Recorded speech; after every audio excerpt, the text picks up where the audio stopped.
예수님교회 주일 오전 예배 오신 여러분을 진심으로 환영합니다. 반갑습니다. 네, 부활절 주일 아침 예배입니다.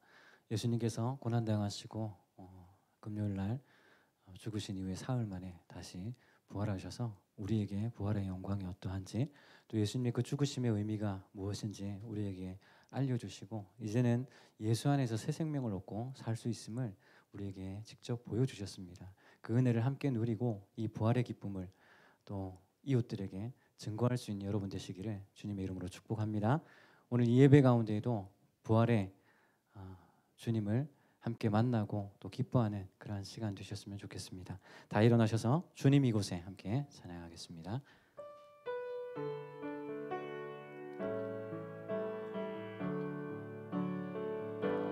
주님 이곳에, 주님 이곳에 우리와 함께 하시네. 나의 몸과 마음 경배 드리네. 주님 이곳에 계시네. 상한 심령을 위로하시며 병든 우리 몸 고쳐주시네. 결박을 끊고 자유 주시네. 주님 이곳에 계시네. 아멘. 자리에 앉으셔서 사도신경으로 우리의 신앙을 함께 고백하겠습니다. 전능하사 천지를 만드신 하나님 아버지를 내가 믿사오며 그 외아들 우리 주 예수 그리스도를 믿사오니 이는 성령으로 잉태하사 동정녀 마리아에게 나시고 본디오 빌라도에게 고난을 받으사 십자가에 못 박혀 죽으시고 장사한 지 사흘 만에 죽은 자 가운데서 다시 살아나시며 하늘에 오르사 전능하신 하나님 우편에 앉아 계시다가 저리로서 산자와 죽은 자를 심판하러 오시리라. 성령을 믿사오며 거룩한 공회와 성도가 서로 교통하는 것과 죄를 사하여 주시는 것과 몸이 다시 사는 것과 영원히 사는 것을 믿사옵나이다. 아멘. 우리 지난 한 주간 생각하면서 함께 좀 기도했으면 좋겠습니다. 여러분, 지난 한 주간 내가 하나님 말씀대로 살려고 노력하지만 우리의 삶의 환경이 참 믿음대로 살기를 좀 힘들게 만들죠.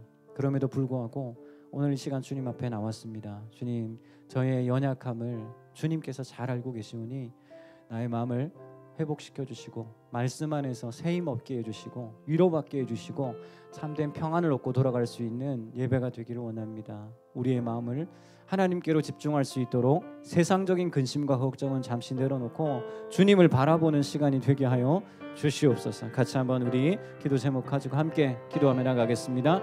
하나님 아버지, 시간 기도합니다. 저희의 마음을 주님께 드리기를 원하오니 이 시간 주님께서 역사하셔서 하나님의 살아계심을 보게 하여 주시고, 하나님 지난 한 주간 말씀대로 살려고 노력했지만 우리의 삶의 환경과 여건이 그러하지 못하여 하나님 말씀을 거부하고 때로는 인간적인 선택과 사람의 생각으로 이 한 주간을 살았음을 고백합니다. 하나님 아버지, 우리의 삶을 붙잡아 주셔서 다시 한번 주의 말씀 앞에 서는 시간이 되게 하여 주시고 주님의 은혜를 누리며 살 수 있는 그러한 귀한 시간이 될 수 있도록 주께서 역사해 주시기를 간절히 소원합니다.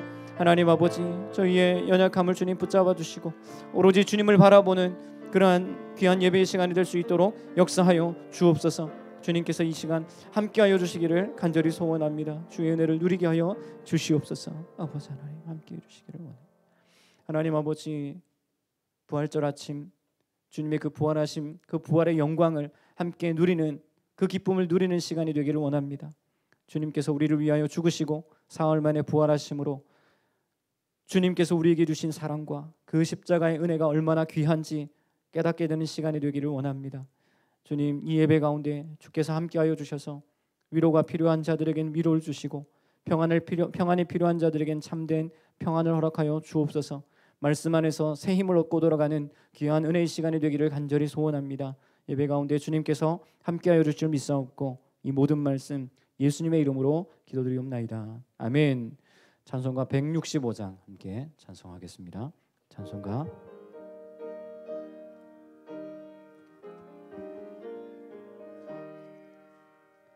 주님께 영광 다시 사신 주 사망 권세 모두 이기시었네. 흰 옷 입은 천사 돌을 옮겼고 누우셨던 곳은 비어 있었네. 주님께 영광 다시 사신 주 사망 권세 모두 이기시었네. 부활의 주님 나타나시사 두려움과 의심 물리치셨네. 주의 교회 기뻐 찬송하여라. 다시 사신 주님 죽음 이겼네. 주님께 영광 다시 사신 주 사망 권세 모두 이기시었네. 생명의 임금 영광의 주님 주님 없는 삶은 헛될 뿐이라. 주의 사랑으로 세상 이기고 요단 건너 본향 가게 하소서.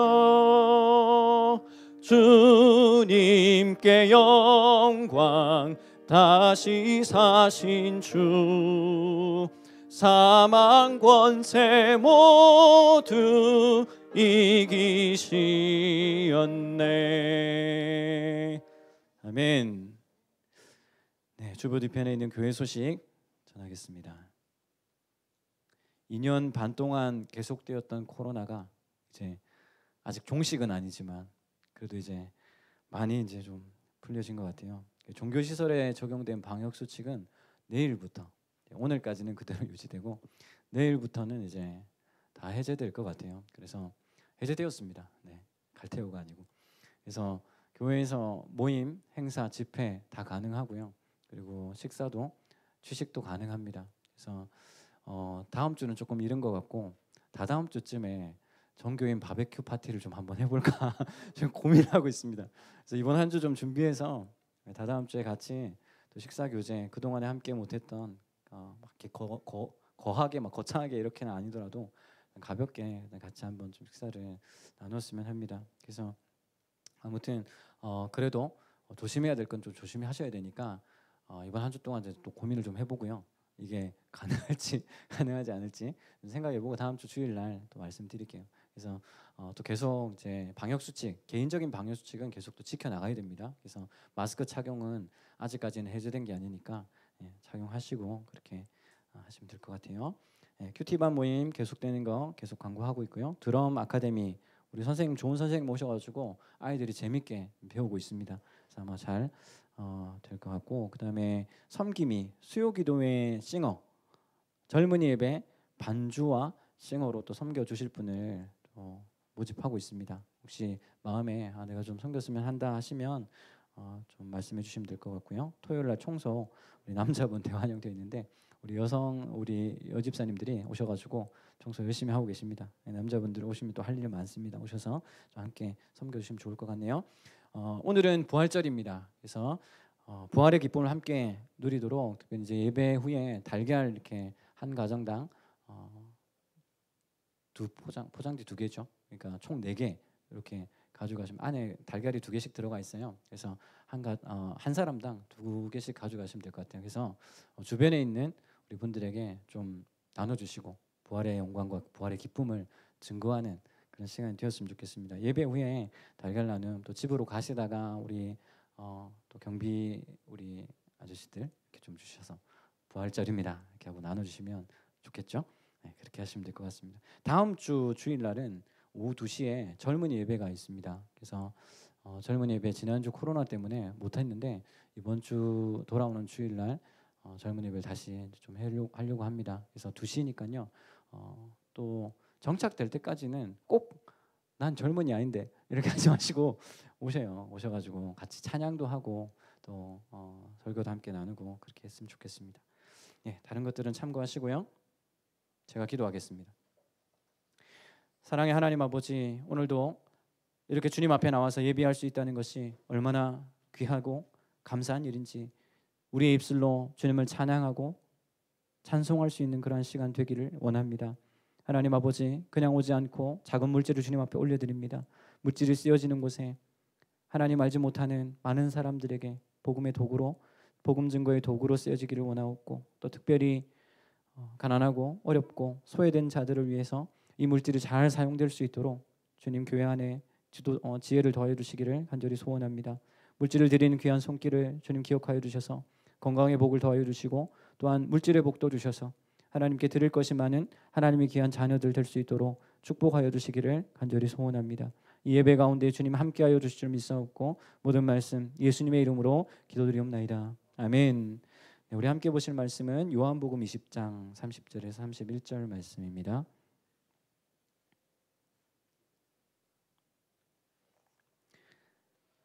요한복음 20장 30절에서 31절 말씀 우리 같이 보겠습니다. 신약성경 183페이지에는 요한복음 20장 30절에서 31절 2절 말씀이니까요. 같이 읽어볼까요? 같이 읽겠습니다. 시작. 예수께서 제자들 앞에서 이 책에 기록되지 아니한 다른 표적도 많이 행하셨으나 오직 이것을 기록함은 너희로 예수께서 하나님의 아들 그리스도이심을 믿게 하려 함이요 또 너희로 믿고 그 이름을 힘입어 생명을 얻게 하려 함이니라. 아멘. 예. 나는 죽고 예수로 사는 삶이라는 제목으로 여러분과 함께 말씀을 좀 나누겠습니다. 오늘은 이제 부활절을 맞이해서 특별히 이제 부활에 관한 영화를 좀 가져와 봤습니다. 2016년에 개봉했던 영화인데요. 이 영화가 대부분 기독교 영화 이렇게 개봉하면 참 성경적이지 않은 그런 부분들이 많아서 좀 거북스러울 때가 많습니다. 그런데 제가 이 부활이라는 영화를 보니까 굉장히 성경적이고 부활의 그 증거에 대해서 그 부활이 과연 실제 있었던 일인가 아닌가에 관한 시각을 잘 제시해주고 있는 것 같아요. 특별히 이제 믿지 않는 시선에서, 믿지 않는 사람의 시선에서 어떻게 이 부활이 받아들여지는지에 대한 이런 이제 내용들이 기록이 되어 있습니다.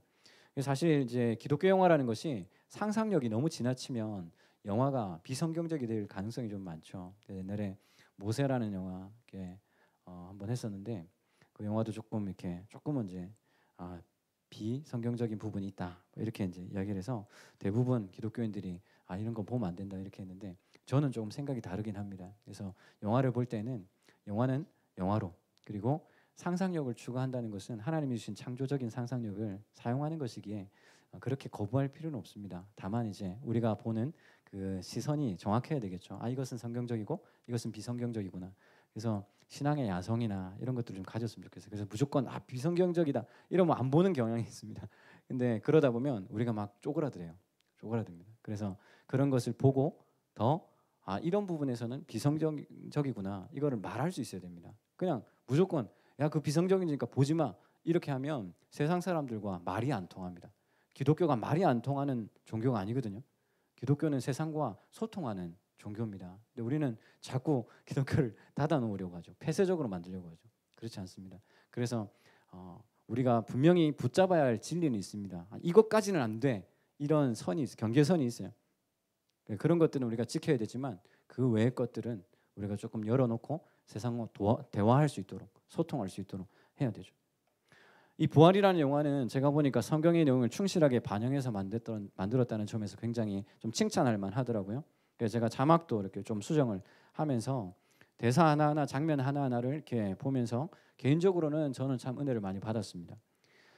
이 영화에는 이제 클라우비스라는 사람이 나오는데 이 사람은 비기독교인입니다. 비기독교인의 관점에서 부활을 이렇게 쭉 보는 그런 영화죠. 영화 전반부에 보면 비그리스도인의 입장에서 예수의 부활이 진실인지 아닌지를 파헤치는 그런 이제 거기에 모든 이야기의 중심이 초점이 맞춰져 있습니다. 그래서 2000년 전에 일어났던 예수님의 부활 사건이 믿지 않는 사람들에게는 어떤 시각으로 비춰졌는지 이제 가늠해 볼 수 있죠. 아, 믿는 사람들은 저렇게 볼 수 있겠구나 이런 거죠. 첫 번째 영상을 한번 보겠습니다. 네.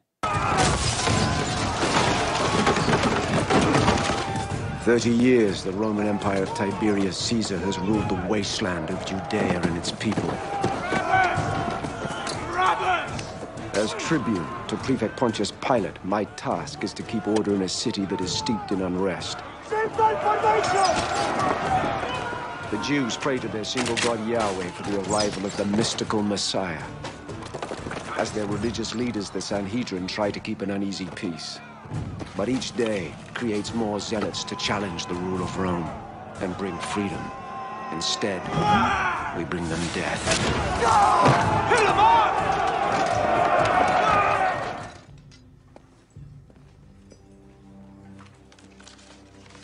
Come on.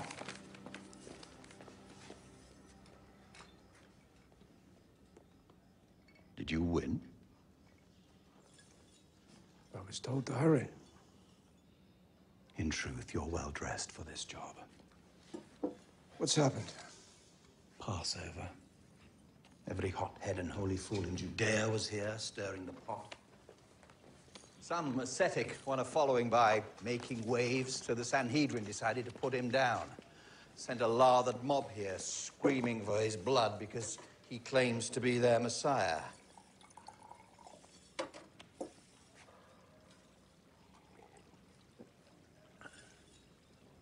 I had to crucify him. Don't give me that look. I've had enough already. I had a situation, Tribune, something you don't seem to understand. Soon the Emperor arrives here, and he expects to find order. Order! What does he want of me, Prefect?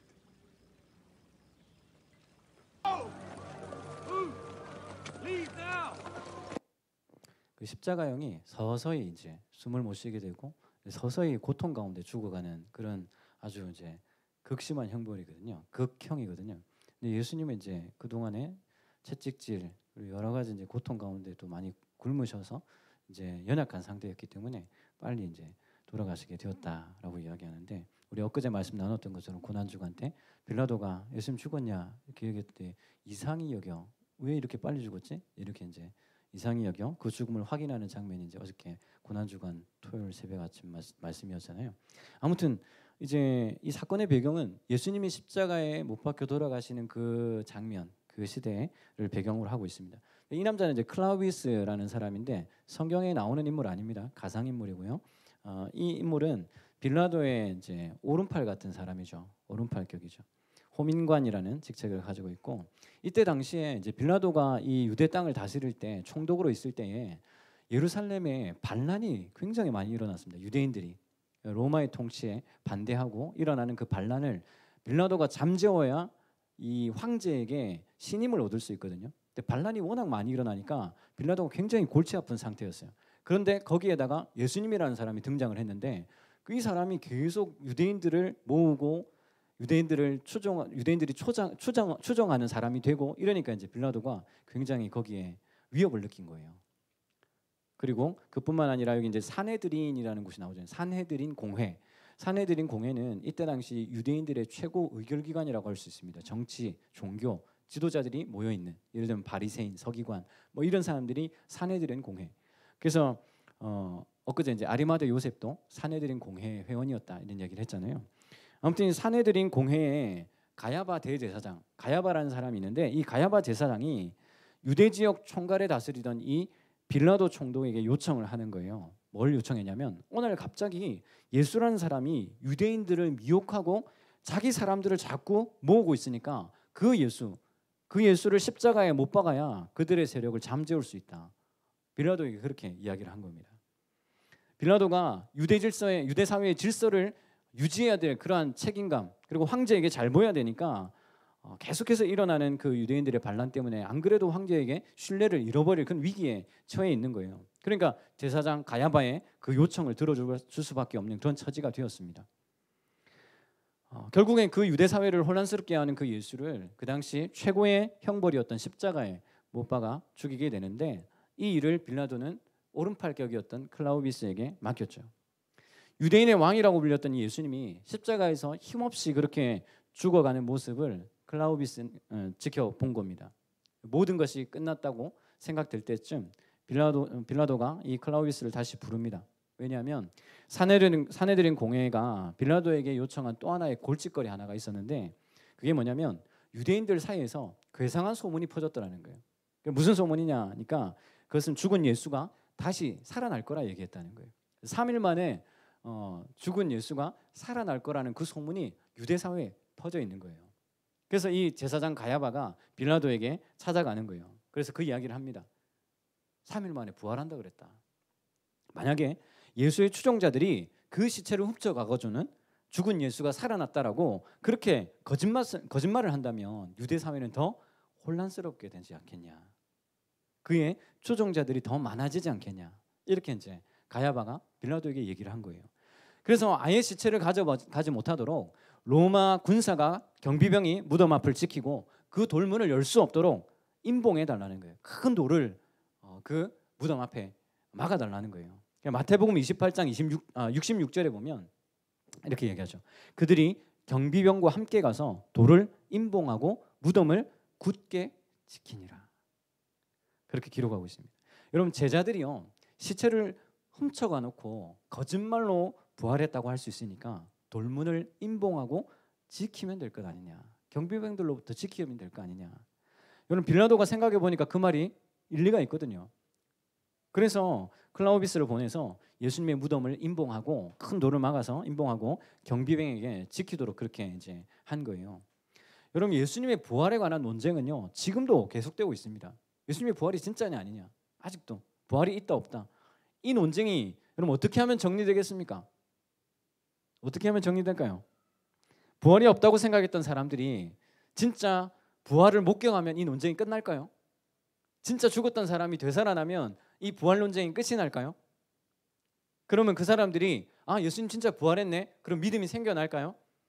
그렇지 않습니다, 여러분. 여러분 성경은요 결코 그렇지 않다는 것을 잘 보여줍니다. 아무리 부활을 직접 눈으로 본다고 해서 또 그 부활을 목격한 사람의 증언을 듣는다고 해서 믿음이 생길 거라고 생각하면 큰 오산입니다. 생겨나지 않습니다. 예수님의 기적을 보고도 예수님 믿지 않는 사람이 있는데요. 예수님이 무리를 걷고 오병이어 놀라운 기적을 행했는데도 불구하고 예수님 안 믿는 사람들이 수두룩했습니다. 기적 앞에 기적이 일어난다고 해서 믿음이 생겨난다는 것 그건 거짓말입니다, 여러분. 오산입니다. 예수님의 십자가와 부활 사건을 눈으로 직접 목격한 사람들 중에도 희한하게 분명히 부활을 목격했는데 희한하게 보고도 믿지 않고 듣고도 듣지 못한 사람들이 분명히 성경에 있었다고 기록하고 있습니다. 여러분 클라우비스가 예수님의 무덤을 큰 돌로 막고 임봉을 했습니다. 그리고 경비병에게 밤새 지키도록 그렇게 명령을 했어요. 두 번째 영상 한번 보겠습니다. Salve, prefect.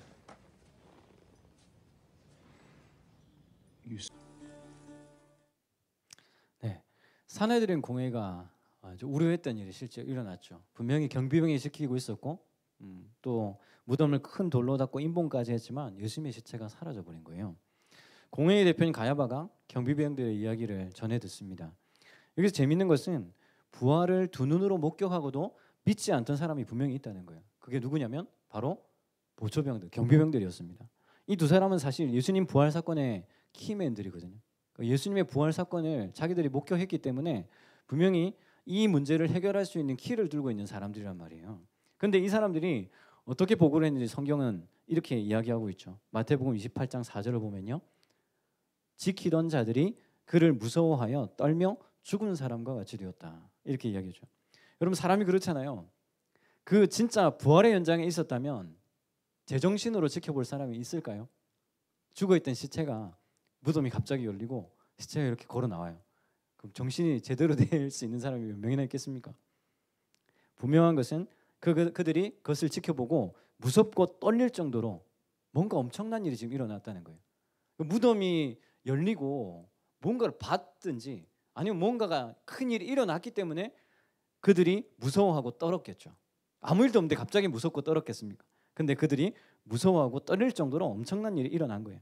그걸 목격했던 경비병들은 최소한 부활에 대해서 믿어야 될 거 아닙니까? 진짜 부활했구나 이걸 믿어야 될 거 아닙니까? 근데 그렇지 않죠.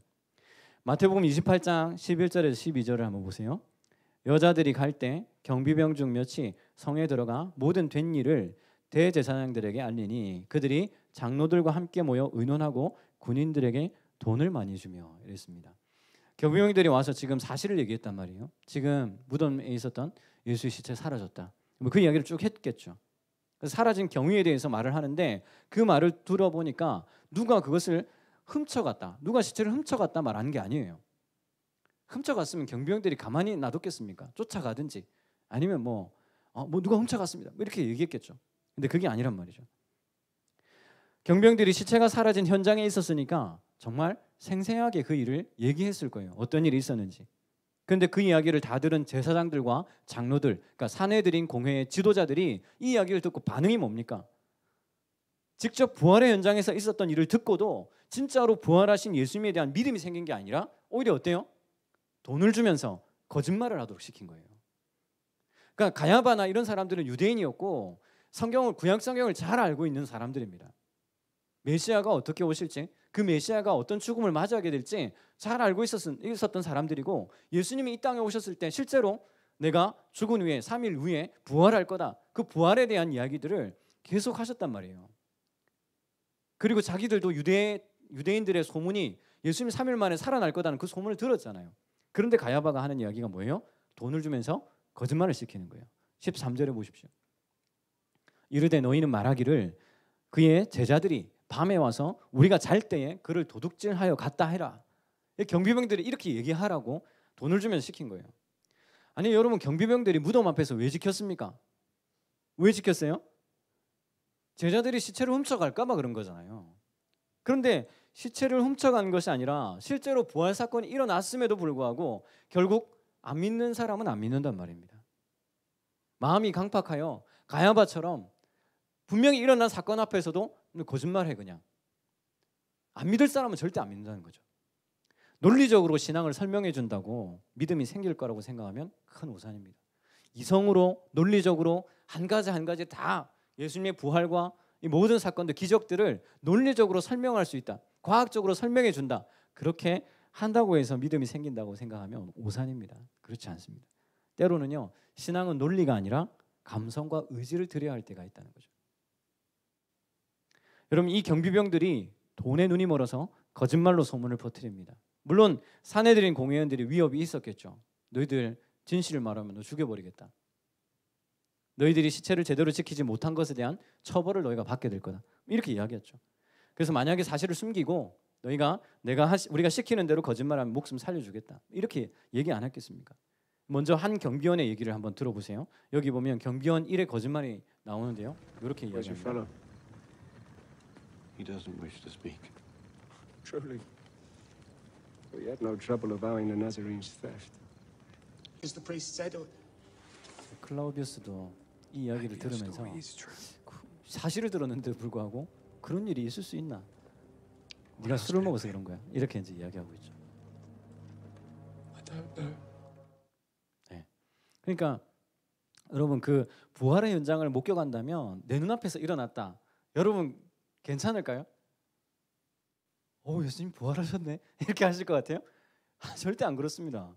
깜짝 놀랄 수밖에 없죠. 도망갈 걸요. 그러니까 이 사건을 보고 경비원이 이렇게 된 겁니다. 그러니까 여러분 부활이 사실로 밝혀졌다고 해서 믿음이 생기거나 부활 그 자체를 믿게 되는 것이 아니라는 걸 알 수 있죠.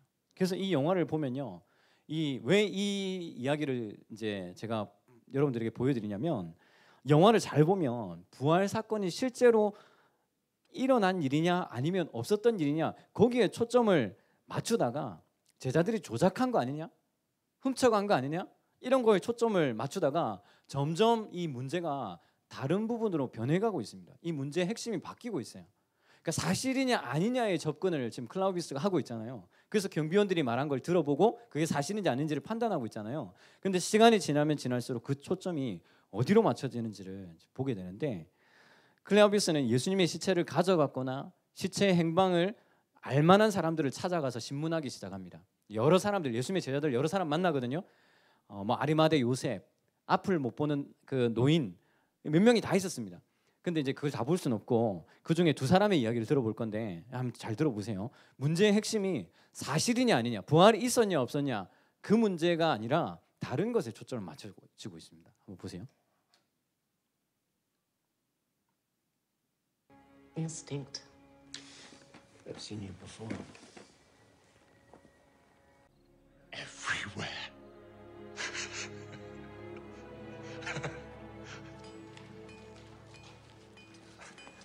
이 두 사람의 대화에서 클라우디우스가 뭘 알게 됐냐면 진짜냐 아니냐의 문제에 이 사람들이 관심이 있는 게 아닌 거예요. 제자들을 만나보면서 예수님의 부활을 목격한 사람들하고 이야기를 나눠보면서 그게 진짜냐 아니냐의 문제가 아니라 이 사람들을 만나보면서 이 클라우디우스가 느낀 건 뭐냐면 변화되었다는 거예요. 뭐가 보는 바돌로메의 이야기를 쭉 들으면서 죽음을 두려워하지 않죠. 죽음 앞에서도 예수 그리스도의 그 살아계심을 내가 말할 수 있다. 거기에 대한 확신을 가지고 이야기하는 거예요. 그러니까 네가 십자가에 못 박히는 그 고통을 당하게 될 그 순간인데도 불구하고 뭐라고 이야기합니까? 진실을 말하고 있는데도 불구하고 클라우디우스가 그 진실에 대해서 받아들이지 않으니까 이야기하는 거죠. 믿는 사람들은 어디에든 있다. 어디에든 있다. 변화가 일어난 거예요. 제자들에게 어떤 삶의 변화를 가져왔다는 것을 클라우디우스가 생각하게 됩니다. 이 사람들은 사실이냐 아니냐에 관심이 없네? 이렇게 된 거예요. 오늘 우리가 읽은 본문은 그 사실을 잘 말해주는데요. 우리 요한복음 말씀 보세요. 여러분, 예수께서 제자들 앞에서 이 책에 기록되지 아니한 다른 표적도 많이 행했다. 예수님의 기적들은 수없이 많이 이루어졌다. 그런데 오직 이것을 기록함은 너희로 예수께서 하나님의 아들 그리스도이심을 믿게 하려 하며 또 너희로 믿고 그 이름을 힘입어 생명을 얻게 하려 함이라. 요한복음이 요한이 이렇게 기록을 하면서 요한이 이 기록을 하면서 왜 이 사건들, 특히 부활 사건을 기록했냐? 오직 이것을 기록하는 것은 하나님의 아들, 그분이 바로 하나님의 아들이시다. 그래서 그분을 믿을 때 너희로 생명을 얻게 할 것이다. 이걸 가르친. 성경에 기록되지 않은 예수님의 이적들은 훨씬 더 많죠. 근데 그 많은 이적들을 기록하는데 지면을 할애하지 않고 부활 사건, 특별히 부활 사건을 이렇게 다루고 있는 이유에 대해서 이야기를 하고 있는 겁니다. 수많은 이적들이 모두 예수가 구원자이심을 증거하고 있지만 그 중에서도 예수님이 구원자이시며 하나님의 아들이라는 사실을 가장 분명하게 증명하는 것은 뭐냐? 바로 이 부활 사건이라는 거죠. 그것이 진실인가 아닌가의 문제를 넘어서서 부활 사건이 우리의 삶을 어디로 이끌고 가고 있느냐의 문제라는 거죠.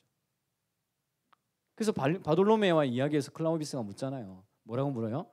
다시 살아난다는 게 무슨 의미인데? 그게 니네들한테 무슨 의미인데? 이렇게 묻잖아요. 도대체 기독교에서 왜 그토록 예수님의 부활을 이야기하고 그 부활이 그리스도인에게 주는 의미가 뭐냐는 겁니다. 다른 많은 종교에서도 구원을 이야기하고 있습니다. 그런데 그 어떤 종교에서도 부활에 대해서 이야기하거나 부활의 의미에 대해서 그 의미가 뭔지에 대해서 분명하게 이야기를 해주지 않죠. 부활하신 그 예수님을 만난 제자들은요, 이전과는 다른 삶을 살게 됩니다. 왜 그렇습니까? 베드로도 예수님 죽고 난 이후에 돌아갔잖아요. 갈릴리로 돌아가서 다시 원래 했던 어부 하고 있잖아요. 근데 예수님을 만나고 나서 그 인생이 완전히 바뀌어요. 예수님의 부활하심을 목격하고 나서 다시 어부로 돌아가지 않아요. 삶이 바뀌어버리죠. 베드로는 그래서 어떻게 합니까? 예수 그리스도의 십자가의 그 은혜, 그 사랑을 증거하다가 결국 로마에서 십자가에 거꾸로 못 박혀 순교하게 되잖아요. 삶이 달라지는 거예요. 그저 자기가 살기 위해서 죽고 죽이고 이 땅에서 살아남기 위해서 발버둥 쳤던 삶이 바뀌어 버린 겁니다. 예수님과의 그 만남으로부터 점점 내 삶이 정리되어져 가는 거예요. 복잡하게 그냥 먹고 사는 일에 그렇게 애를 써왔던 이 예수님의 제자들이 그냥 이제는 믿음으로 주님의 십자가의 그 길을 따라가는 아주 심플한 삶을 살게 됩니다. 마지막 영상을 보고 말씀을 맺겠습니다. 클라우디스가 예수님이 있다는 곳에 정보를 듣고 막 들어온 거예요.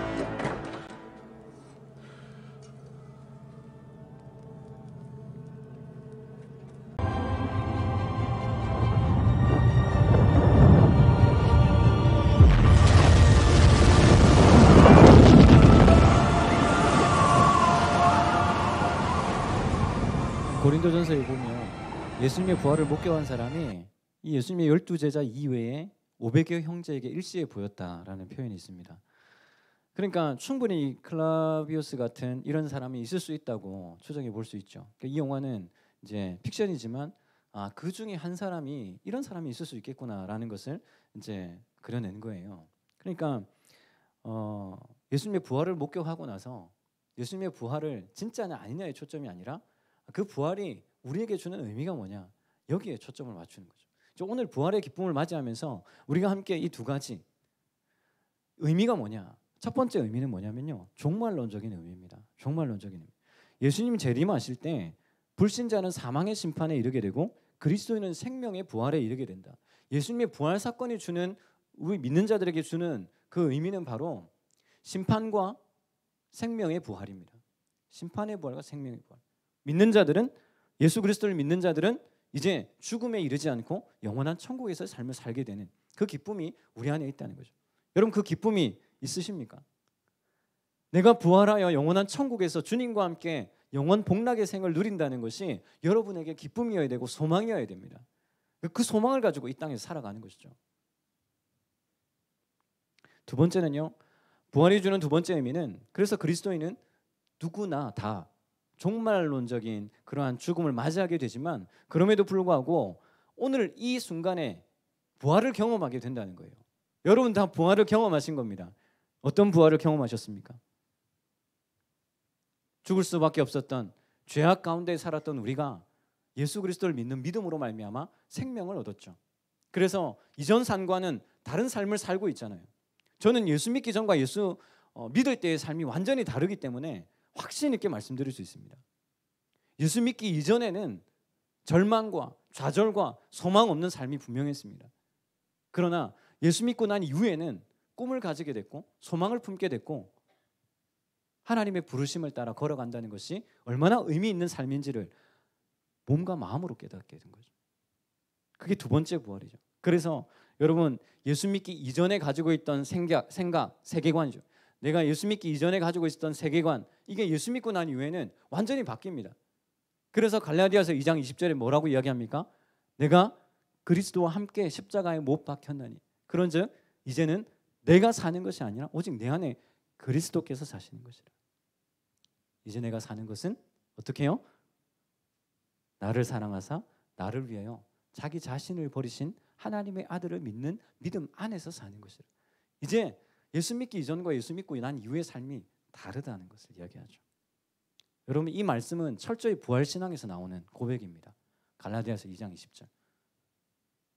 이전에 나는 죽고 새로운 나, 살아계신 주님과 함께하는 그러한 부활의 삶, 나는 죽고 예수로 사는 삶을 살게 되는 것이죠. 이 현재적인 오늘의 부활을 경험한 사람은 결코 예전과 똑같이 살 수 없다는 것입니다. 여러분, 부활절을 보내면서 해묵은 질문, 부활이 사실이냐 아니냐, 그거는요 중세시대에 신학자들이 뭘 가지고 고민했냐면 바늘 있잖아요. 바늘에 천사들이 몇 명이나 올라갈까, 이런 거 가지고 신학자들이 논쟁했습니다. 그게 무슨 의미가 있습니까? 그거 똑같은 거죠. 부활이 진짜냐 아니냐, 그게 아니라 부활이 나에게 주는 의미가 뭐냐? 예수님의 그 부활로 인해서 내가 무엇을 누릴 것이냐? 여기에 초점이 있는 것이죠. 부활 신앙을 가진 사람은 이전과 같은 삶을 살 수 없고 예수의 흔적을 가지고 살아가는 그러한 기쁨 가운데, 주님의 영광 가운데 그렇게 살아가시는 저와 여러분 되시기를 주님의 이름으로 축복합니다. 다 일어나셔서 우리 십자가의 전달자 우리 찬양하면서 우리를 부르신 그 주님의 부르심 앞에 함께 나아갔으면 좋겠습니다. 같이 찬양할까요?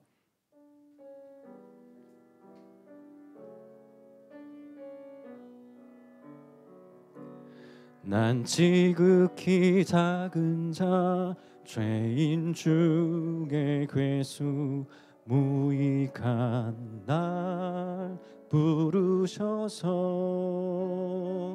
간절한 기대와 소망 부끄럽지 않게 십자가 전케 하셨네. 어디든지 가리라 어디든지 가리라 주 위에 서라면 나는 전하리 그 십자가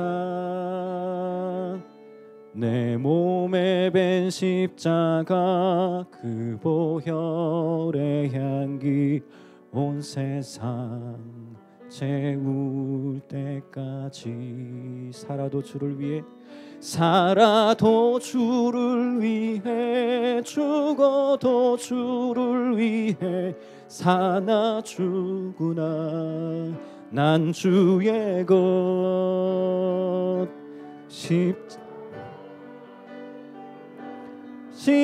십자가의 소망 내 안에 주만 사시는 것 살아도 주를 위해 살아도 주를 위해 죽어도 주를 위해 사나 죽으나 난 주의 것 십자가의 능력 십자가의 소망 내 안에 주만 사시는 우리 한 번 더 고백합시다. 살아도 주를 위해 죽어도 주를 위해 사나 죽으나 난 주의 것 십자가의 능력 십자가의 소망 내 안에 주만 사시는 것 난 지극히 작은 자 죄인 중에 괴수 무익한 날 부르셔서 간절한 기대와 소망 부끄럽지 않게 십자가 전케 하셨네. 내 사랑 나의 십자가 내 사랑 나의 십자가 내 사랑 나의 십자가 같이 한번 기도하겠습니다. 우리 시간 기도할 때에 주님이 우리를 위하여 죽으시고 우리에게 생명을 주신 것은 이제는 내 삶의 주인이 내가 아니라 주님이 내 인생의 주인이시고 주님이 내게 생명을 주셨으니 그 십자가의 길이 고난의 길이고 험난한 길인 줄 알지만 주님께서 우리에게 말씀하셨습니다. 자기 십자가를 지고 나를 쫓아오너라. 우리가 마지막 날에 주님 앞에 섰을 때 내가 십자가를 지고 주님 험난하고 고난의 길이지만 주님이 가신 그 길을 내가 쫓아서 지금까지 살다가 주님 앞에 왔습니다. 그렇게 고백할 수 있는 그리스도인이 되었으면 좋겠습니다. 여러분이 이 땅에 살면서 믿음대로 살 수 있도록 세상은 우리를 향해서 그렇게 사는 것이 어리석다고 이야기하지만 그 믿음대로 사는 것이 우리를 부르신 우리를 위해 죽으신 주님의 뜻인 줄 알고 그 뜻대로 주님 주신 사명대로, 주님 주신 부르심대로 살아가는 저희들 되기를 원합니다. 그래서 교회를 이 땅에 세우시고 주님의 십자가의 복음을 증거하라고 말씀하신 그 주님의 명령 앞에 너는 사마리아와 유대와 온 유대 땅 가운데에 나의 증인이 되리라고 주님 말씀하셨던 것처럼 네가 나의 증인이 되어줄래? 네가 내 증인이 좀 되어줄래? 주님께서 그렇게 말씀하실 때 주님, 제가 이 땅에 살 때 십자가의 복음을 증거하는 증인으로 살겠습니다, 고백하는 저희들의 삶이 되게 하여 주옵소서. 같이 한번 우리 기도 제목 가지고 말씀을 생각하면서 함께 좀 기도하겠습니다. 하나님 아버지, 시간 기도합니다. 주님, 우리가 이 땅에 살면서 주님의 말씀을 붙잡고 부활의 주님을 증거하며 살아갈 때에 우리를 통하여 예수 십자가 그 복음만이 우리에게 생명인 줄 믿고 그것이 우리에게 소망인 줄 믿고 그것을 증거하며 살아가는 저희들의 삶이 되게 하여 주시옵소서. 하나님 아버지, 이 땅에 사는 동안 하나님 아버지, 의미 없는 일에 우리의 인생을 바치는 것이 아니라 주님이 주신 사명과 주님이 주신 이 십자가의 복음을 증거하는 증인으로서의 삶을 살아가는 저희들의 삶이 될 수 있도록 인도하여 주시옵소서. 우리를 그렇게 부르셨사오니 그 부르심에 합당한 삶을 살아내는 저희들 될 수 있도록 인도하여 주시기를 원합니다. 하나님 아버지, 우리의 연약함을 붙잡아 주셔서 우리의 상황과 환경 앞에 우리의 믿음이 흔들리지 않게 하여 주시고 주님을 바라보며 이 믿음 붙잡고 마지막 날 주님 앞에 설 수 있는 저희를 되게 하여 주시옵소서. 우리의 삶 가운데 주님이 함께하여 주시기를 간절히 소원합니다. 주님, 믿음의 삶에서 사랑하는 하나님 아버지, 우리를 위하여 하나밖에 없는 아들을 이 땅에 보내어 주시고 그 아들을 통하여 우리를 죽음 가운데에서 생명으로, 우리를 죽을 수밖에 없었던 그런 사망에서 생명으로 우리를 구원하시고 이전의 삶이 아니라 예수 안에서 새로운 삶을 살게 하신 것 기억하게 하여 주시고 이 땅에 살 때에 주님의 부르심을 쫓아 합당한 삶을 살아가는 그러한 그리스도인들을 다 될 수 있도록 주께서 역사하여 주옵소서. 삶의 환경과 여건이 어떠하든지 그 환경 앞에 우리의 믿음이 무너지지 않게 하여 주시고 성령께서 우리의 마음을 붙잡아 주셔서 그 가운데서도 믿음을 지켜내며 하나님 앞에 다 기쁜 마음으로 갈 수 있도록 역사하여 주옵소서. 지금은 우리 구주 예수 그리스도의 은혜와 하나님 아버지의 무한하신 사랑하심과 성령의 위로 교통 충만하신 역사가 주님의 부활을 기뻐하며 이 땅에 사는 동안 죽음에서 생명으로 우리를 옮겨주시고 이제는 이전의 삶이 아니라 예수 안에서 새로운 삶을 살게 하신 것을 기억하며 주님의 부르심에 합당한 삶을 살기를 다짐하는 우리 예수님교회 성도들과 함께 예배하는 모든 성도들, 이 한국 교회 위에 영원토록 함께 있을지어다. 아멘. 믿음의 길을 살아갈 수 있도록 주님 도와주시옵소서. 훌륭하신 그 은혜를 누릴 수 있도록 주님 도우시기를 원합니다.